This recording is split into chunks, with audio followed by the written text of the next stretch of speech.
هر روز صبح که نماز صبح میخونید سنت است که 3 بار بگی رضیت بالله ربا، راضی و خوشنود شدم و دلم شاد خوشحاله که تو رب من باشید.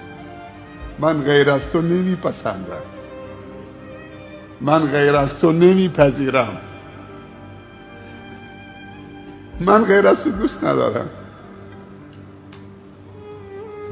بله دوست دارم کسانی که تو دوستشون دارید، دوست دارم عملی که تو دوست دارید، همش خلاصه میشه در دوستی تو.